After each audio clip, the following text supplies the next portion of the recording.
Okay, my other story this week, I'm going to talk about everybody's favorite Rick Santorum. Where to start, you know? But what I'm going to say about him this week is in concern to the comments he made about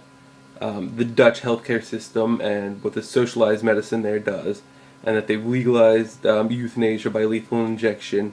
and he spouted some facts that have been widely disputed in the past couple of weeks. And the fact saying that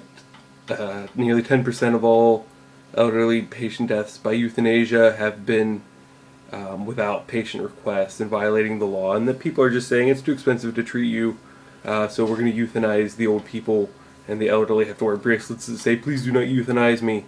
And what's funny about this is that you see a lot of different sides reporting on this, saying, well, the facts are this, and Santorum grossly misrepresented them, and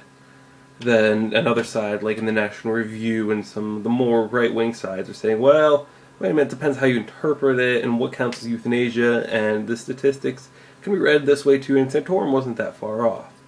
What I think is interesting about either of these sides is that they're concentrating on sort of the symptoms of the claim, saying whether the facts were true and everything. Well, I'd agree, it's a good thing to know your facts and really make, if you're going to make big claims in the public forum, Santorum should have had absolute concrete things to use for his example, knowing that in the political field he would be attacked. What I really think is interesting about this was Santorum was issuing the statistics in the face of saying, you know, this is what will be led to if we go in social medicine, or sorry, you know, if we have socialized medicine, we'll face the same problem with the euthanasia. And I really question both sides and refuting the statistics, but not providing any information saying, well, this is actually a cause of socialized medicine, whether or not that's true, even if the statistics prove right, wrong, or however they're interpreted, saying, you know, the statement should be really made that, you know, people purporting for, wow, I can't talk today, people for socialized medicine should be saying it doesn't lead to this, not saying that the statistics are wrong. People against socialized medicine should be saying, whether the statistics are right or wrong, this is not a debate we want to have in our country about our people. I think it's really funny how we argue over the minutia and saying that there's a right or wrong thing that you said, and that should degrade your, you know, it's like an ad hominem attack, degrading the personality. But we should really focusing on the causality of the issues.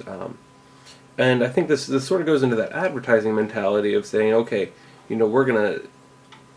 degrade based on the very front, you know, the advertising side, just saying, you know, quick 30 seconds, this is the impression that you can get of it. When what should really be going on here is the PR, the two-way conversation, saying more than just the surface facts, or more than just a surface impression. This is a little more confusing as a PR story, but I think it's important because, you know, as I started to actually read the PR book, the Fall of Advertising, and it says, you know, that advertisers have lost trust, and that PR is the new form because there's a two-way conversation, and that credibility is what's at stake with these campaigns, and that advertising doesn't establish credibility, which I see every time I watch a car commercial, because I'm always looking for the fine print that's half of the page in the very last 2.5 seconds that you don't get a chance to read. And really, it just makes me question, you know, what are we actually looking at? And hopefully, you know, this PR trend can maybe move to politics and say, you know, more of the two-way communication over the actual explanation of issues rather than the sort of black and white, and the idea of saying, you know, running an advertisement to say this person is bad instead of saying I'm good, or here's what I can do for you. So again, a little more confusing as a PR issue, but I think it's an important one just to say, you know, the PR implications of putting out facts that aren't supported, and this has happened a couple times with Santorum and with some of the other lawmakers, and that seems to be a little bit more on the right. Not that I'm going to be too biased about that. There was also one last summer that said about Planned Parenthood, and that 90% of all their money goes to fund abortion. And of course this is completely wrong, and it's much less than 10%, but